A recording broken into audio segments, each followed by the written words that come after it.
Sasa tunapokuwa tukizungumza, mara nyingi sana hatupendi zile ilmu za kugugo, kwa maana za ChatGPT za kukaa hivi, angalia hapa, hatupendi hizo ilmu, kwa sababu mara nyingi ilmu za namna hii sio ilmu fasaha na sio ilmu sahihi. Hizi ilmu za namna hii za angalia hapa, hizi ni ilmu bandia. Na yule ambaye atakayedili sana na ilmu za angalia hapa, pia naye anakuwa ni mwana ilmu bandia. Kwa ndio maana sisi hatupendi sana hiyo, na sio utaratibu wa mtu mwenye ilmu kuwa hivyo. Leo nitajibu swali lako Sheikh Hussein bin Diwan kwa kuanza na kitabu hiki kinachoitwa At-Tibbul Badil, kinaitwa Al-Mawsu'atu Dhahabiyya fi Tibbil Badil. Humu imeelezwa katika aina kadhaa za matibabu. Ya kwanza kuna al-ilaju bil Qur'ani, kwa maana matibabu kwa njia za Qur'ani. Kwa maana Qur'ani namna ilivyo, ukiitumia kama tiba, haiwezi kuwa kama jinsi ambavyo unavyoitumia katika visomo vya kuswalishia au visomo vya khitma au kisomo cha aina yoyote au tajwidi, tartil na mfano wa hayo. Qur'ani ukiitumia katika tiba ina taratibu zake. Na hapa ndio mara nyingi sana wale watu ambao ilmu yao ni mustawa wa nasari, wao wanajua, kwa maana Qur'ani jinsi unavyoitumia katika kuisoma wakati wa kuswalishia ndivyo utakavyoitumia katika tiba. Si kweli kabisa. Na hii inaonekana tu ni udogo wa maarifa katika hali ya namna hiyo. Lakini ndani ya kitabu hiki kuna matibabu at-tadawa bil ibadat. Kuna matibabu kwa kutumia njia za ibada. Mathala zile sala tano. Yani mtu anaposimama katika kile qiyam, kisimamo cha sala tano, ana uwezo wa kujitibu. Akarukuu, ana uwezo wa kujitibu. Akiitidali, ana uwezo wa kujitibu. Akisujudu, ana uwezo wa kujitibu. Zote zimeelezwa namna ya kujitibu kwa mujibu wa sala tunazo swali. Ni swala gani ambayo mtu akisali anakuwa anajitibu, na ni swala gani mtu akisali anakuwa ametekeleza wajibu wake? Hapa pia ni vitu viwili tofauti. Lakini ndani yake kuna al-ilaju bil hijama, kwa maana kuna matibabu yale ya kupiga chupu. Kule Kigoma tunasema kilumiko. Yani unachanjwa pap, alafu inawekwa glasi, au kuna vile vifaa vya Kichina vile vinavuta damu chafu. Na hii pia sio kila siku mtu anafanya, ina tarehe zake maalum kwa mujibu wa kiongozi wa umma Bwana Mtume Muhammad sallallahu alayhi wasallam. Humu imeelezwa katika taratibu hizo. Lakini kadhalika kuna al-ilaju bil a'shab. Ndani ya kitabu hiki Al-Mawsu'atu Dhahabiyya imeeleza kwa ufasaha kabisa matibabu kwa njia ya mimea na miti katika hali za namna hiyo. Miti ni viumbe wa Allah ambao Mwenyezi Mungu Subhanahu wa Ta'ala ameiumba kwa ajili ya waja wake. Kwa hiyo humu pia imeelezwa al-ilaju bil a'shab, kwa maana matibabu kwa kutumia mimea. Lakini kadhalika ndani ya kitabu hiki kimeeleza at-tadawa bil ma'i, kujitibia kwa kutumia maji. Maji unaweza kuyatumiaje yakawa tiba biidhnillah subhanahu wa ta'ala. Lakini kuna at-tadawa bir riyadha, kwa maana kujitibia kwa kufanya mazoezi. Pia ni mazoezi gani, kwa tatizo gani, kwa maradhi gani katika hali za namna hiyo. Lakini kuna al-ilaju bil ibri sinia, lakini kadhalika kuna kujitibia kwa vitu vinavyoitwa al-ibru sinia. Al-ibru sinia maana yake ni sindano mbalimbali, sirinji ambazo zinazotumika au dripu na mfano wa hayo biidhnillah subhanahu wa ta'ala. Vipi watu wanaweza wakajitibia? Huyu ni Al-Mawsu'atu Dhahabiyya fi Tibbil Badil. Huyu ni Dr. Hani Muhammadi Mar'i. Huyu ni mwamba. Sasa najibu swali lako al-akhi Sheikh Hussein bin Diwan, ili watu wajue tunapofanya tiba hatubahatishi, tunafanya kilichokuwa sambamba, kinachokubalika na sharia.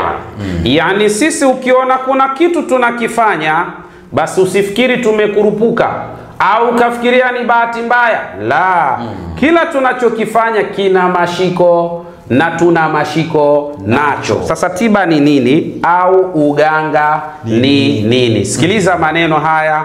Anasema huyu bwana mkubwa, naenda mwanzoni kabisa ukurasa namba 1. Anasema alhamdulillahi rabbil alamin wassalatu wassalamu ala ashrafil khalqi ajma'in sayyidina Muhammadin wa ala alihi wa sahbihi ajma'in wa ba'd. Anasema bwana mkubwa, hani mar'i wa ba'd fa inna tibba, anasema hakika ya uganga min ashrafil mihanil insania, ni miongoni mwa kazi tukufu mno na kazi iliyo bora mno kwa wanadamu biidhnillah subhanahu wa ta'ala. Kwanza mtu afahamu ya kwamba masala ya uganga ni katika kazi iliyo bora sana na iliyo yenye sharafu sana kwa wanadamu. Kama anna dina huwa salahul qulubi fatibbu huwa salahul abidan.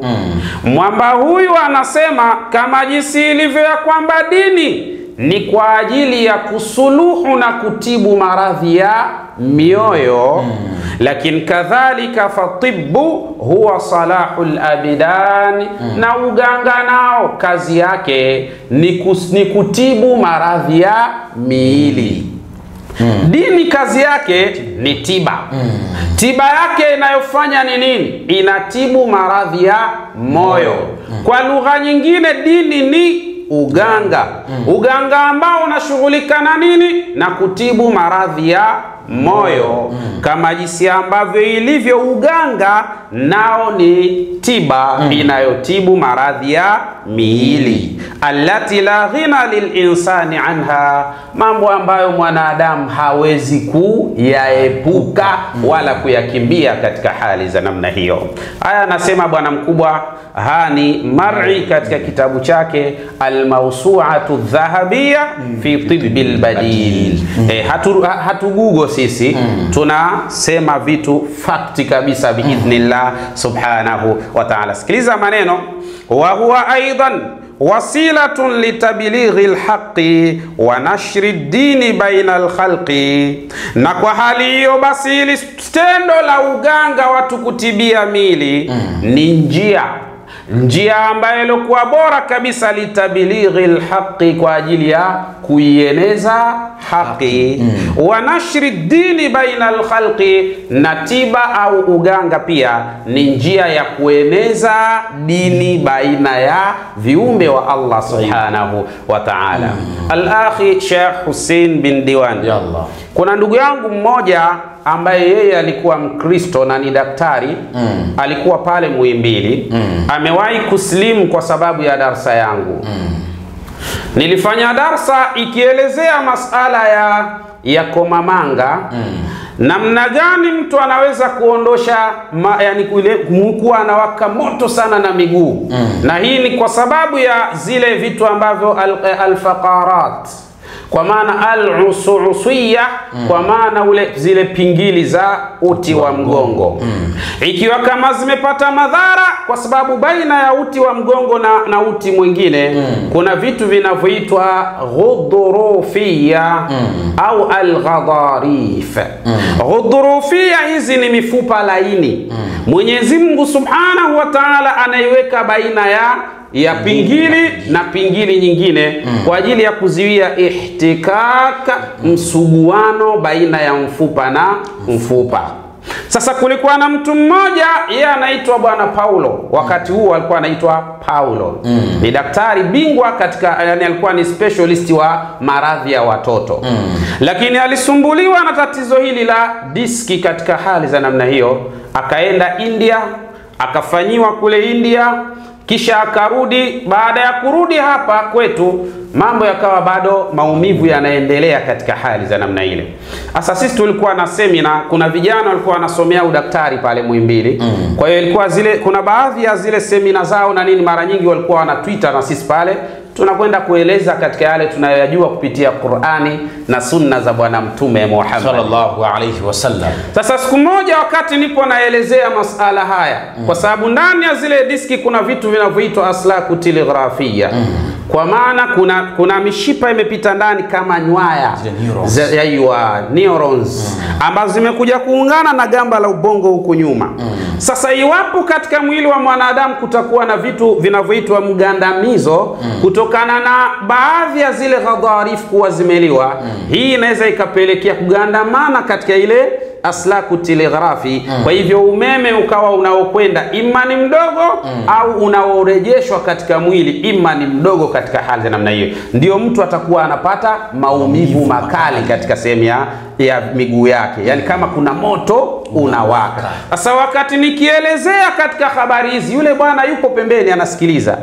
Baada tumemaliza tu pale, akanifuata akaniambia, Shekhe bana, maelezo yako nimeyasikia na inaonyesha kabisa kwamba wewe katika masala haya una taaluma nayo, kwa sababu yote ulikuwa ukiyaongea ni mambo ya kidaktari kusha kazi kabisa katika hali za namna hiyo. Kwa hiyo unaongea unachokijua. Nifanye nini? Nikampa maelekezo ya kutumia komamanga na maziwa. Akaanza kutumia komamanga na maziwa ndani ya siku 30. Kisha baada hapo akaniambia, Shekhe, naanza kukubali yale mafundisho ya Kiislamu kwa sababu nimetumia ule utaratibu ambao ulionieleza, na kila ninazidi kutumia ndivyo ninavyozidi kuona maumivu yanazidi kupungua. Sasa imefika siku 30, maumivu yamepungua sana, lakini bado yapo naweza kuendelea kutumia. Nikamwambia inawezekana. Basi yule bwana akaendelea, alhamdulillah akapona. Baada ya hapo akatamka shahada, ashhadu an la ilaha illa Allah wa ashhadu anna Muhammadar Rasulullah. Daktari mkubwa kabisa, specialist wa maradhi ya watoto katika hali za namna hiyo. Kwa hiyo huyu bwana aliposema hivi ni mambo ya kweli kabisa. Na ni mara ngapi sisi tunapigiwa simu Shekhe na madaktari, wakati mwingine madaktari hao hata sisi hatujawaona, kumbe wanafuatilia darasa zetu. Wanatupigia simu. Kuna mtu anaweza kwenda hospitalini akafanywa vipimo, akafanywa check up yote, na kisha akaambiwa maradhi yako haya hapa, dawa hayana. Alafu huyo daktari anamwambia, na kuna jamaa ambayo mimi namjua, sijawahi kuonana naye, lakini namjua na ninafuatilia darasa zake, huyu anaweza kukusaidia, chukua namba hizi mpigie, huyu anaweza kukusaidia. Mara ngapi wanakuja watu kutoka katika hospitali kubwa kabisa, wanasema tumepewa namba na daktari, tunaambiwa wewe unaweza kunisaidia kwa tatizo hili. Na ni mara ngapi tunafanya, alhamdulillah, Mwenyezi Mungu anajalia kila la kheri. Kwa hiyo mambo yako katika hali za namna hiyo. Kwa hiyo bwana ndio akasema, wa huwa aidan wasilatu litablighi alhaqi wa nashri dini baina alkhalqi. Nayo kadhalika masala ya uganga ni njia iliyokuwa bora kwa ajili ya kuifikisha haki, lakini kadhalika na kuitawanya dini katika hali za namna hiyo. Lidha, kwa hali hiyo, intabaha almushtaghiluna bitansiri lidhalik. Kwa hali hiyo sasa wamejishughulisha sana wale ambao bila shaka wanaoshughulika na masala ya matibabu, kwa maana na masala ya uganga, wameamka sana katika wale ambao wanajishughulisha na hali ya namna hiyo. Lidhalika faarsalul atibaa wal firaqa sihhiya ila mashariqi al-ard wa magharibiha.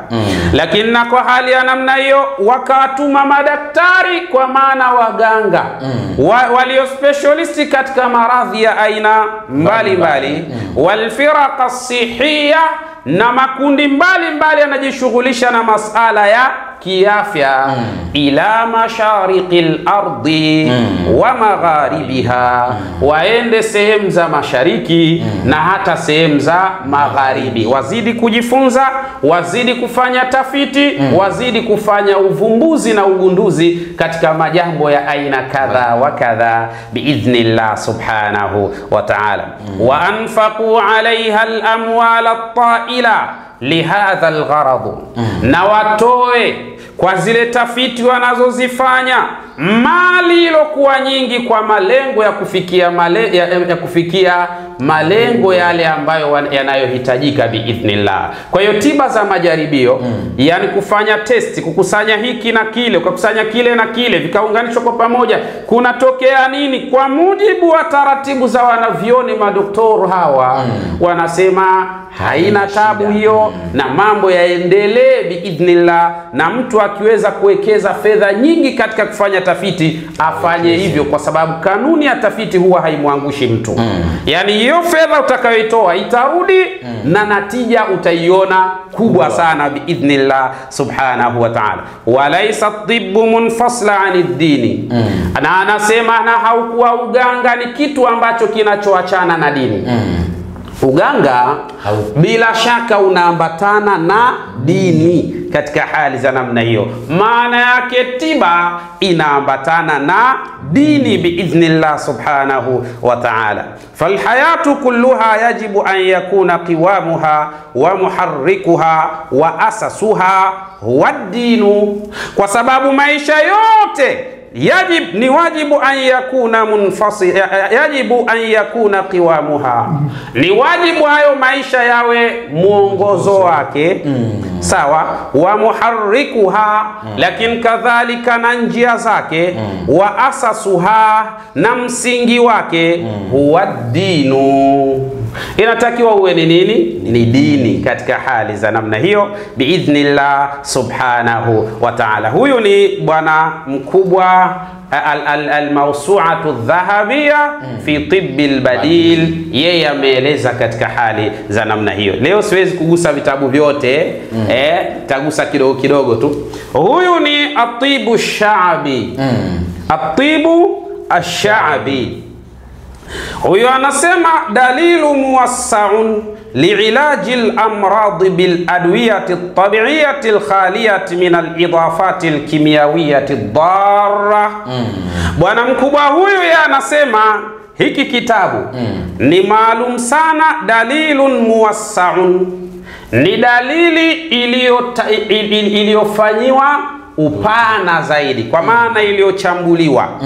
Li'ilaji al-amradi, kwa ajili ya kutibia maradhi ya aina mbalimbali, bil adwiyati tabi'iyya, kwa dawa za asli sawa, al-khaliyati min al-idafati al-kimyawiyya, ambazo hazina ndani yake makemikali, ad-darra, ambayo yenye kuleta madhara katika hali aina moja au nyingine. Kwa hali hiyo sasa tunampata taalif mtunzi ambaye alotunga kitabu hiki ni nani?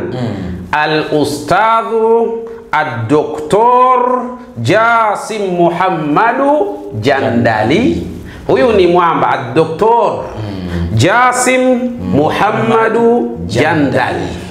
Mwamba huyu yeye alichokifanya, anatafiti katika masala ya madawa asili, madawa ambayo hayana kemikali ambazo zinaweza kuleta madhara. Kwa sisi ukiona tunaongea kitu tuna uhakika nacho biidhnillah subhanahu wa ta'ala. Huyu naye anasema katika ukurasa namba 1. Sitaki kwenda sana kwa sababu sitaki clip iwe ndefu sana katika hali za namna hiyo. Yeye pia ameeleza kwa ufasaha sana. Anasema intilaqan min idraki ma litalifi min dawri muhimmin fil amaliyati al-ilmiyya. Anasema pamoja na kwenda sambamba na utambuzi uliokuwa bora, ambao bila shaka una utunzi uliokuwa muhimu na una mzunguko ulio muhimu kabisa wa utendaji kazi wa kiilmu na maarifa, lilmuwajahati ahdathi al-asri al-mukhtalifa. Na hii sasa tiba yake inakwenda sambamba kutokana na matukio yanayojitokeza katika zama za sasa, katika njia na namna tofauti biidhnillah subhanahu wa ta'ala. Haya, waraghibahu, na kadhalika na kile alichokipendelea tena ambacho kilichojengewa katika utunzi wa kitabu hiki. Kinatafiti nini kitabu hiki? Yabhathu an fawaidin nabatati wal a'shabi wal fawakihi wal khadarawat wal mukassirati wat tawabul. Sikiza mambo. Huyu bwana anasema yeye katika kitabu chake kimejaa vinavyoitwa tafiti. Tena tafiti ambazo an-nabatat ambazo yabhathu an fawaidin nabatat. Yeye anatafiti katika faida za mimea. Kuna mimea kazi yake ina uwezo wa kupambana na sihir na uchawi. Tafiti zimefanywa. Lakini kadhalika kuna mimea maalum kwa ajili ya kupambana na kansa. Tafiti zimefanywa. Lakini kuna mimea maalum kabisa kwa ajili ya kupambana na arribu, athma. Tafiti zimefanywa. Hawa ni miamba inayofanya tafiti katika hali na hiyo, wal a'shabi, na mimea au miti ya aina mbalimbali katika hali za namna hiyo. Ama bwana hawalali usiku wala mchana, ni watu wanaofanya tafiti. Sasa huwezi kulingana na wewe umekaa unakula pweza tu, alafu huna tafiti ya aina yoyote, huna juhudi yoyote ambayo unayoifanya zaidi ya kugugo tu, alafu uje uanze kusemea vitu ambavyo usiovijua. Hii ni tatizo kubwa sana. Huyu ni mwamba katika hali za namna hiyo.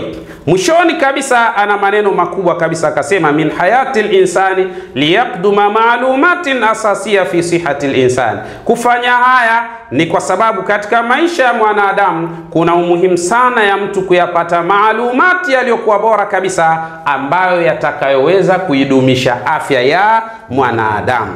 Kwa mimma la shakka fihi anna amala min hadha alqabil tata'arraduhu as-su'ubat la yaqwa ala halliha wa tadhliliha illa man utiya hadhan kabira min al-ilmi wa adabin ala al-bahth wa at-tanqib fi butun al-kutub wal majallat li ihya'i turath al-ilmi al-arabi litakhallus min al-mu'alajat bil aqaqir al-kimyawiyyah ad-darra wa ta'thiratiha al-janibiyah. Allah.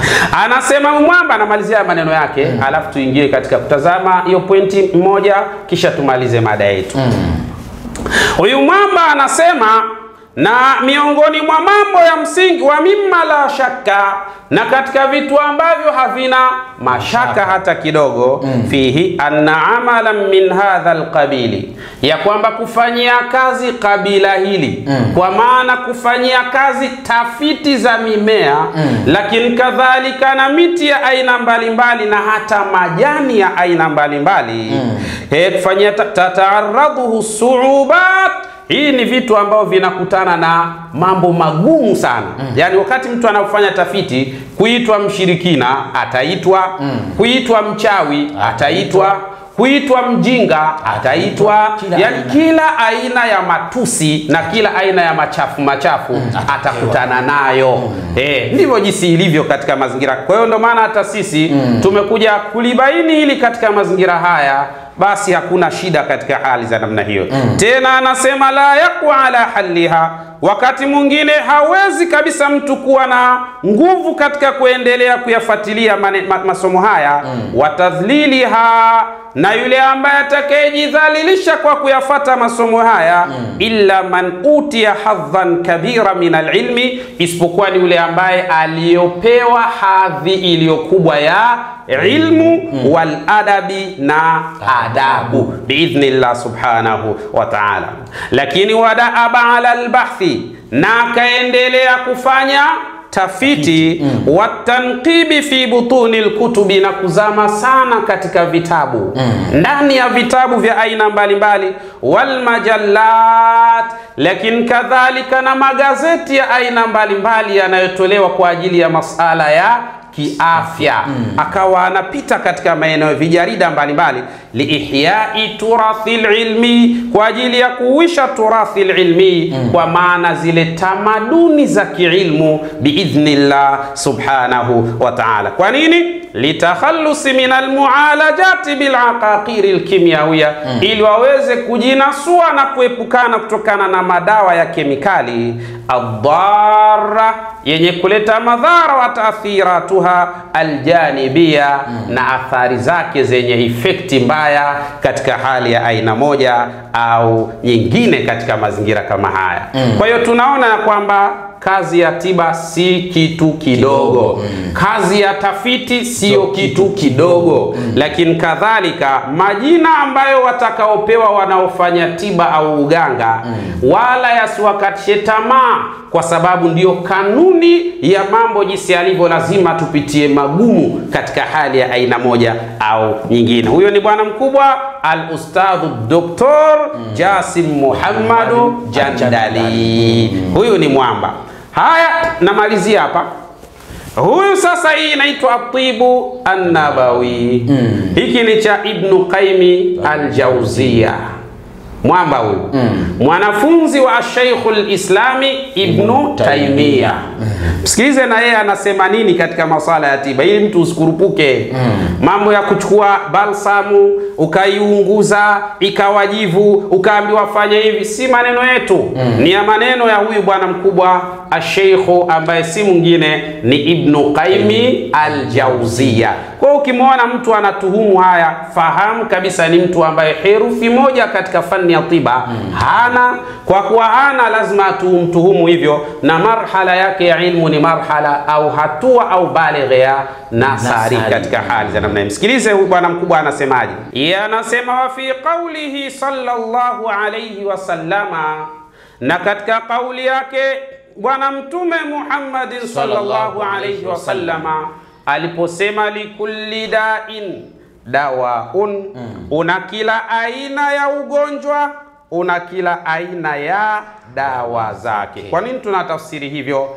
Al-Akhi Sheikh Hussein bin Diwan, kisoma watu wa fani ya balagha katika hizi nakira, tanwini inapokuja katika hali ya namna hii tadullu ala tanwi'i likulli naw'in min ad-da'i, kwa maana katika kila aina miongoni mwa aina za magonjwa au maradhi, dawaun naw'un min anwa'i dawai, ndo maana yake. Kwa maana kuna aina miongoni mwa aina za dawa zake biidhnillah subhanahu wa ta'ala. Watu wa balagha mnaelewa vizuri. Sasa anasema nini huyu bwana mkubwa Ibn al-Qayyim? Msikiliza. Anasema taqwiyatu linnafsil maridhi wat-tabib. Katika kauli hii ya bwana mtume Muhammad sallallahu alaihi wasallama, inatia nguvu nafsi ya mgonjwa mwenye maradhi wa tabib, na inatilia nguvu katika kwa yule nani? Mtabibu, kwa maana mganga mwenyewe katika hali za namna. Yani maneno haya ya bwana mtume Muhammad sallallahu alaihi wasallam yanampa hope, yanatengeneza nishati kwa mgonjwa, na kadhalika yanampa hope na kutengeneza nishati kwa mganga biidhnillah subhanahu wa ta'ala. Wa hathu ala talabi dhalika ad-dawa wa taftishi alayhi.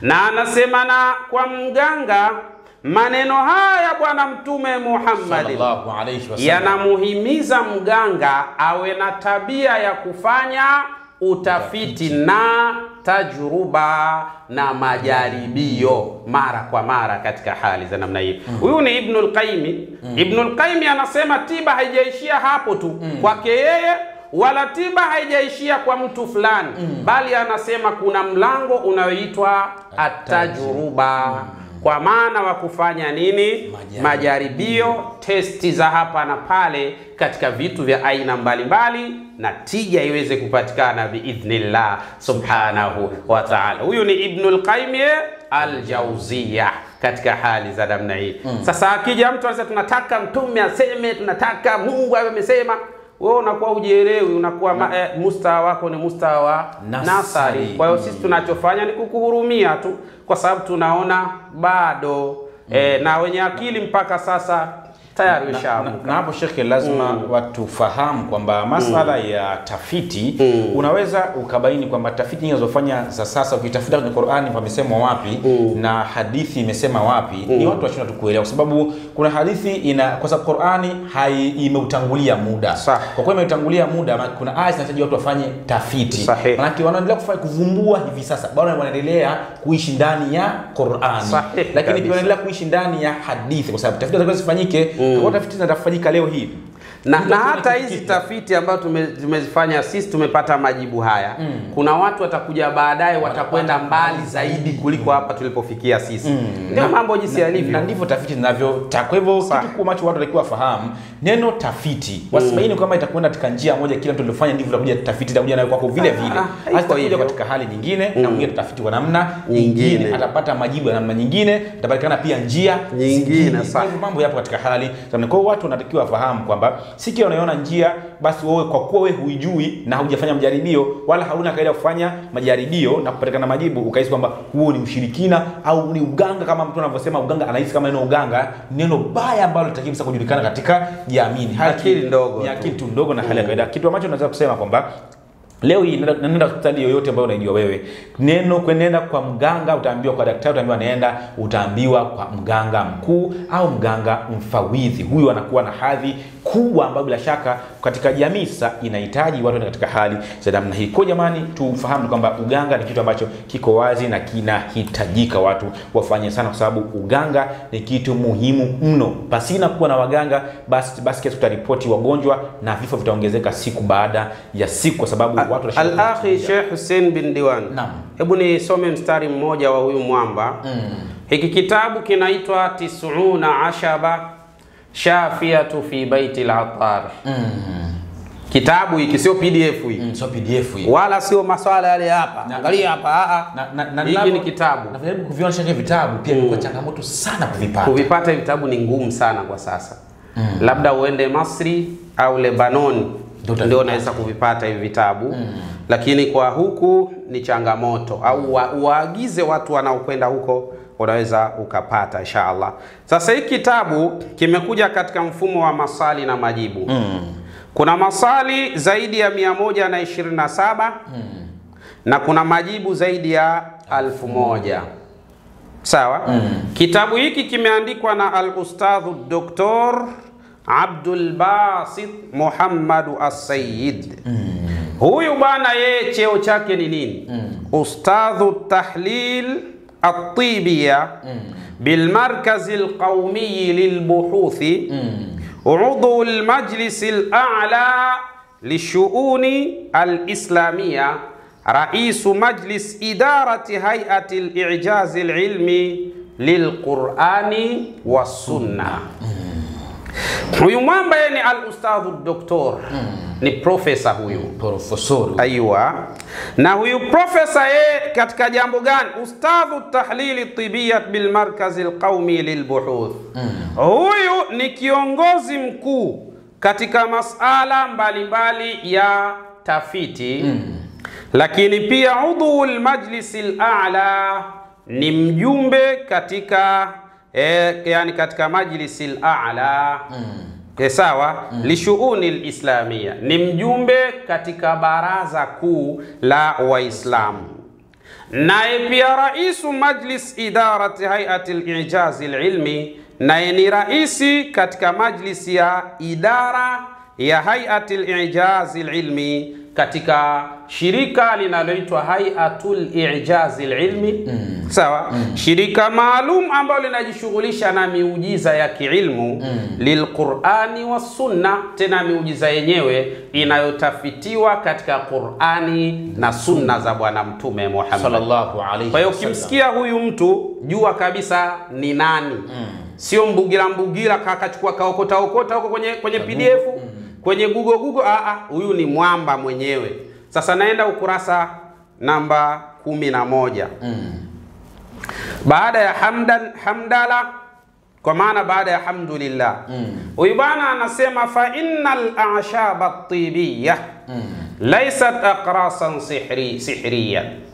Anasema hakika ya mimea ambayo inayotumika katika kufanyia matibabu laisat aqrasan sihriya, sio kinachoitwa ni vidonge au kinachoitwa matibabu ya kichawi kama baadhi ya watu wanavyodanganya. Ukienda kwa mtu mganga anayefanya dawa za mitishamba, huyo ni mchawi. Sio kweli. Huyu bwana anasema anayesema hivyo muongo. Wala shu'udhatan ghawghaiya, na wala sio utapeli katika hali zana, wala sio utapeli kabisa.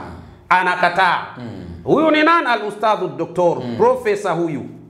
Tunakwenda sawa? Bali hiya ilmun, bali hiyo ni nini? Yataallamu, anayojifunza mtu akaifahamu ilmu yake na yeye akaitumia ilmu hiyo kuwasaidia watu na yeye akajipatia pato lake kupitia ilmu hiyo biidhnillah subhanahu wa ta'ala. Unaona mambo? Waqad istamarra irtibatu alilmi at-tib, lakini kadhalika imeendelea sana mafungamano ya ilmu ya kiuganga au kitiba wasaidala na ilmu maalum ambayo inashughulika na masala ya madawa بعضهما ببعض منذ قديم الأزل عند القدماء المصريين والحضارات القديمة من إغريقيا والرومانيا وحضارة هندية. akasema ya kwamba wataalamu wa masala haya ya famasia sasa, lakini kadhalika haya yalikuwa yanafanyika toka zamani sana, hasa kwa Wamisri wa zamani wametumia njia hizi, wal hadarat, na hata wa sasa wanatumia njia hizi, lakini kadhalika kutokana na wale al-Ighriqiya, sawa, watu wa Ighriqiya ambao pia ni katika mwambao wa Kiarabu wametumia sana, wa Romania na watu wa Roman pia wametumia sana Italy hiyo, wa hadaratil Hindia, na usasa uliowapeleka juu sana katika fani ya tiba watu wa India. Ni hizi ilmu ambazo zinazotumika katika hali za namna hiyo. Sasa kwa kweli sitaki kwenda sana, yote haya matabu tukiyasoma hapa utapata raha ya hali ya juu. Kwa hiyo yanakudhihirishia na kubainishia tunafanya tunachokijua, hatukurupuki katika hali za namna hiyo. Sasa twende al-akhi Sheikh Hussein bin Diwan, tukaingia hapa, tutasikiza kipande kimoja tu kwa uchache sana, kitatutosha sisi kufanya summarize, alafu kisha baada hapo tutoe ujumbe muhimu sana, tuwe tumemaliza haya majambo biidhnillahil karim. Naam, ndugu yangu, kama namna ambavyo mmemsikia Dr. Said na Sheikh Sufyan Al-Ghazali yuko tayari kabisa, na nadhani ametupitisha kidogo katika nyamba hawa mabwana wakubwa hawa na namna ambavyo wanavyoielezea sala zima la tiba, tena kwa maana kubwa nasema uganga, namna ambavyo unavyotakiwa watu kwanza, takiwa mtu anayefanya tiba lazima awe na adabu. Jambo la kwanza sasa, tiba inahitaji mtu aliye na adabu. Mtu asiyekuwa na adabu, tiba inamkataa moja kwa sababu tiba haiwezi kubana na watu wasiokuwa na adabu katika hali moja ama nyingine. Lakini pia tiba ni moja katika elimu muhimu mno katika maisha na afya ya mwanadamu. Kwa hivyo unapomwona mtu anafanya tiba au daktari anafanya uganga, jitahidi sana kuwa na heshima naye na nidhamu naye, kwa sababu kanuni ya daktari au mganga hawezi kuonesha thamani kwa yule ambaye naye mdharau, watakuacha tu ili ubaki na mambo yako mambo yaweze kwenda katika hali zamani. Kwa hivyo tiba, ndugu zangu, ni kitu muhimu sana. Lakini kibaya zaidi ni mtu ambaye anaingia katika masuala ya tiba alafu tiba yenyewe haijui ina misingi gani, ina mipaka gani, taratibu gani. Hapo ndipo panakuwa baya zaidi. Mfano, tutakwenda kumsikiza huyu bwana mdogo, kijana, mtoto wa Bachu, alafu kisha utabaini kitu katika masuala mazima ambavyo hawa wanakuwa watu wa tiba wanavyozungumza na yeye anachokuja kukisema. Utabaini kwamba vitu viwili tofauti ambavyo vinaonesha kwamba huyu anachokisema huyu bwana mdogo, mtoto wa Bachu, hana chochote anachojua katika masuala mazima ya tiba. Ni vipi? Tukamsikilize muda huu. Umeona?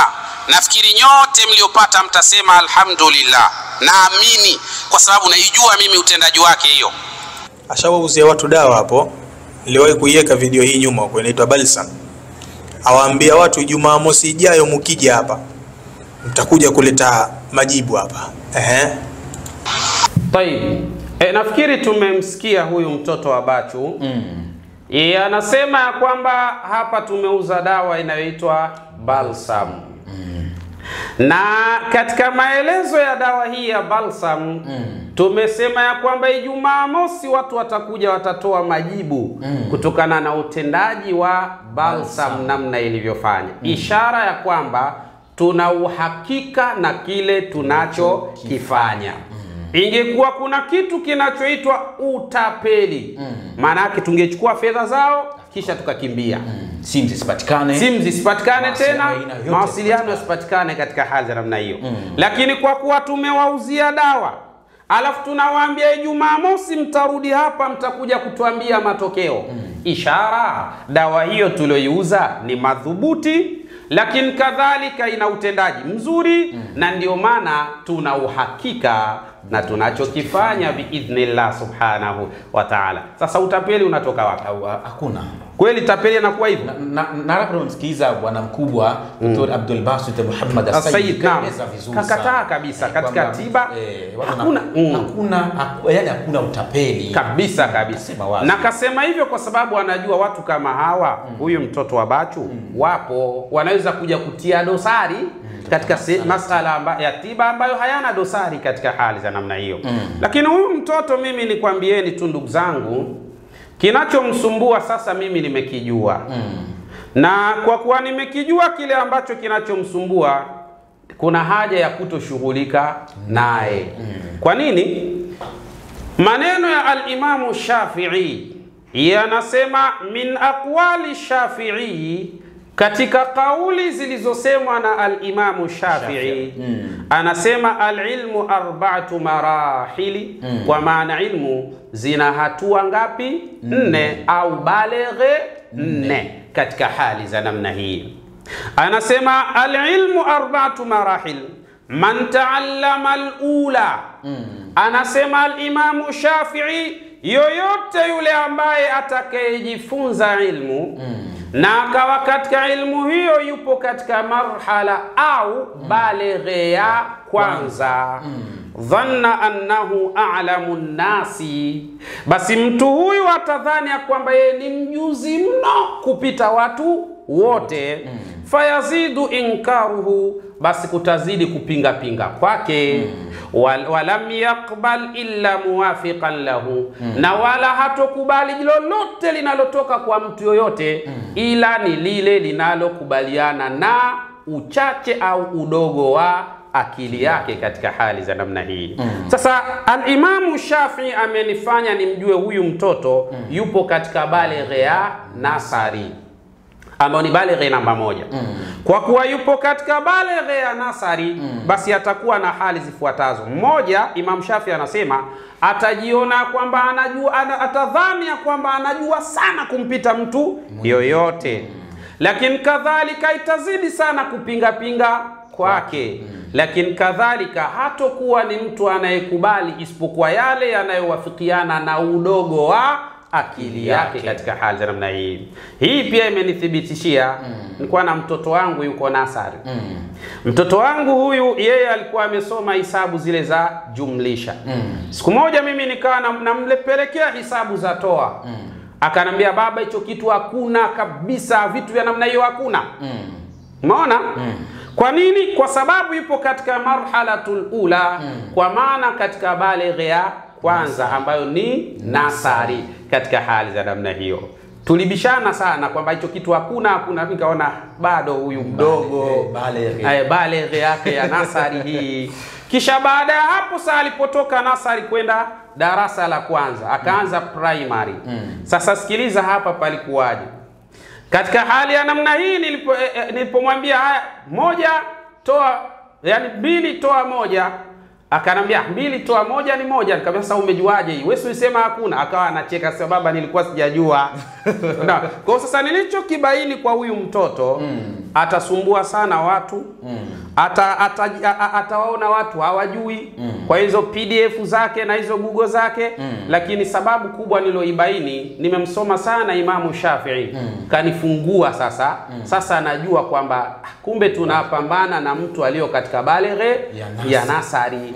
Kwa hali hiyo ni bora kumwacha aendelee hivyo katika hali za namna hiyo.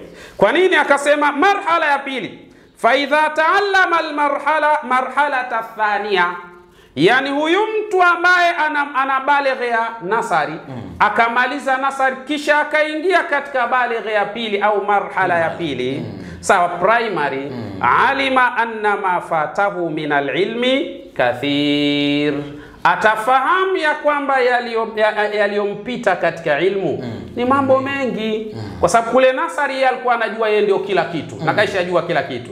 Alipofika primary akabaini kwamba kumbe kuna mambo ambayo siyajui.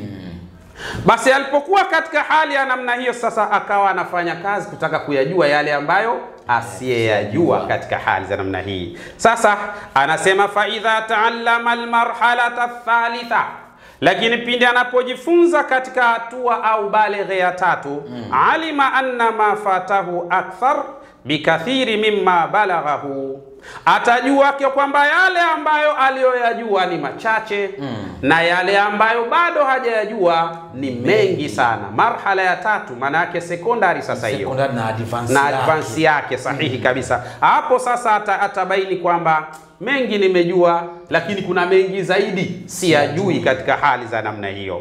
Hapa kunatokea nini baada ya kujua hii? Sikiliza, Imam Shafi anasema fayadhharu tawadhuhu.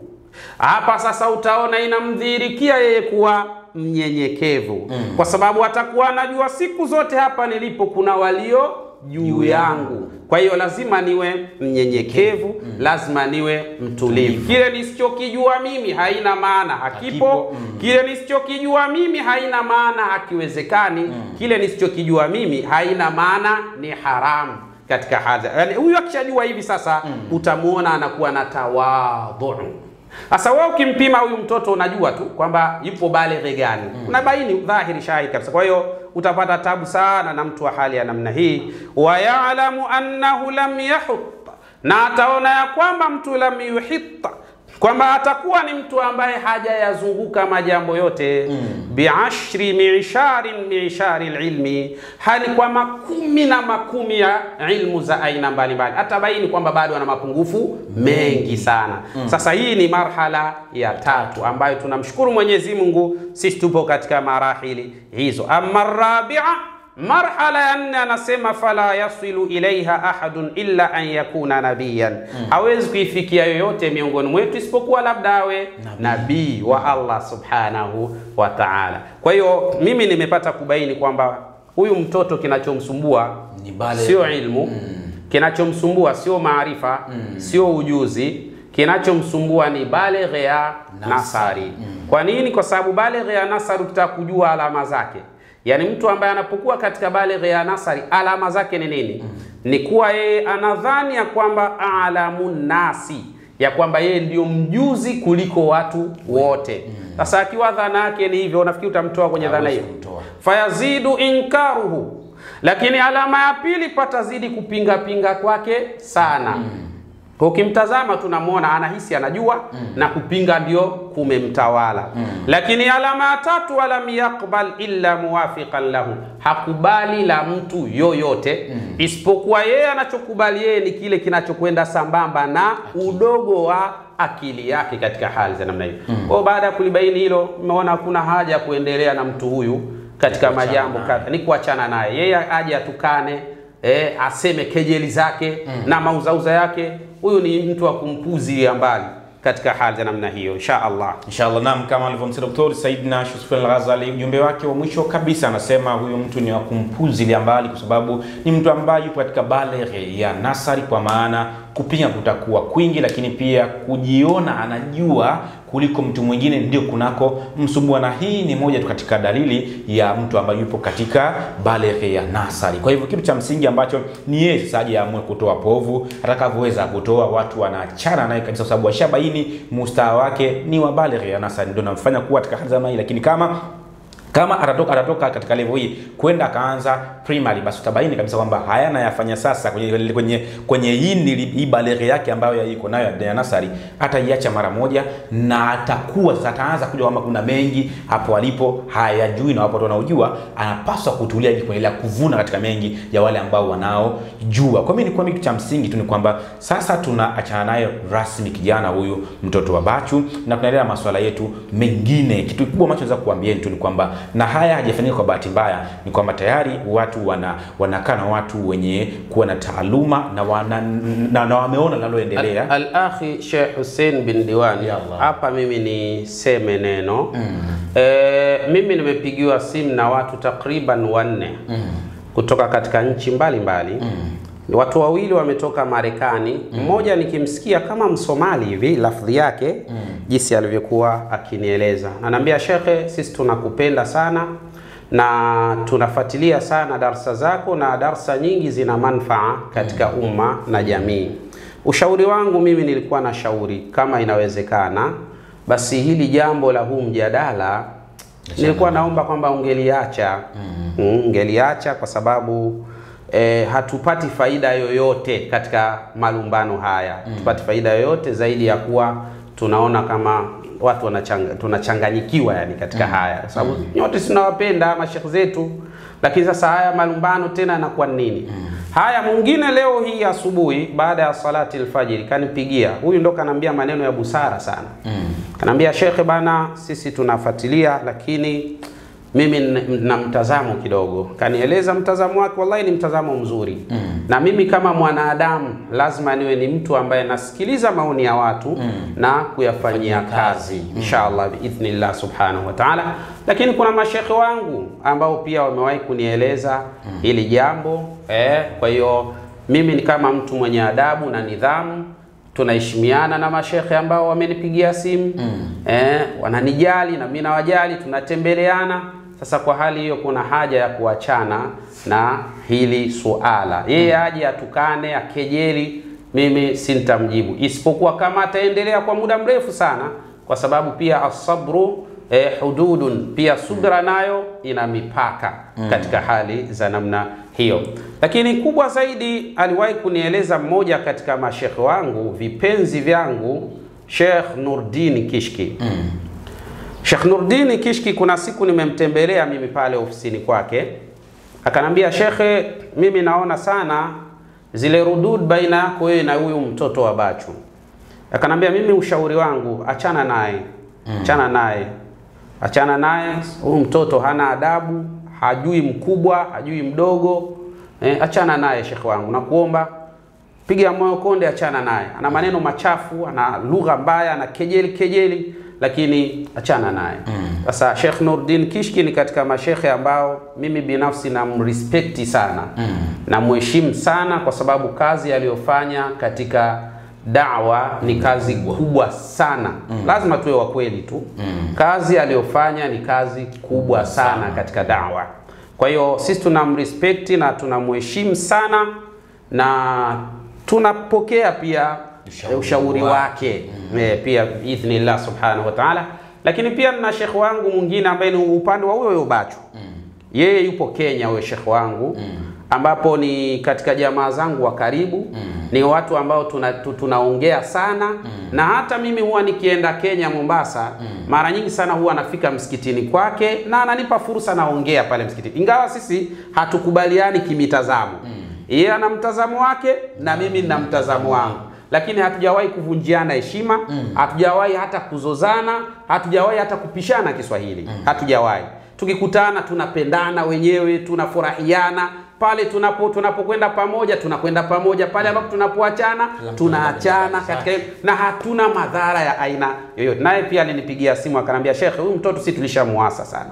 Tulishamwambia wana dawa haifanywi hivi unavyokwenda wewe, huu sio mwendo wa dawa, acha huu taratibu. Lakini mtoto ambaye hamsikii mkubwa ananambia hivyo yule bwana. Hamsikii mkubwa wala hatazami anaambiwa na nani. Sasa huyu mtoto shekhe, dawa iliyokuwa bora ni wewe achana naye. Achana naye kwa kuwa yeye hasikii hata tukimwambia. Basi wewe ni mtu unajielewa, una maarifa, achana naye huyu mtoto. Basi nikamwambia, shekhi wangu, nimekusikia na insha Allah nitalifanya hivyo. Kwa hiyo binafsi al-akhi Sheikh Hussein bin Diwan, mimi naamua kuufunga rasmi huu mjadala. Na niwaambie tu ndugu zangu ambao walikuwa wanatufuatilia, wale ambao kwa namna moja au nyingine labda tuliwakwaza kutokana na maneno yale labda tulikuwa tukiyazungumza, tunawaomba radhi, watusamehe insha Allah biidhnillah subhanahu wa ta'ala. Sisi tutaendelea na majukumu yetu mengine. Kuna mengi sana ya kufanya ambayo ni muhimu zaidi kuliko hili. Kwa hiyo insha Allah tunaomba Mwenyezi Mungu atujalie kila la kheri. Tunaomba mtusameh pale tulipowakwaza. Insha Allah Mola wetu ni msikivu. Nastaghfirullah al-azima wa natubu ilayhi. Assalamu alaykum wa rahmatullahi wa barakatuh.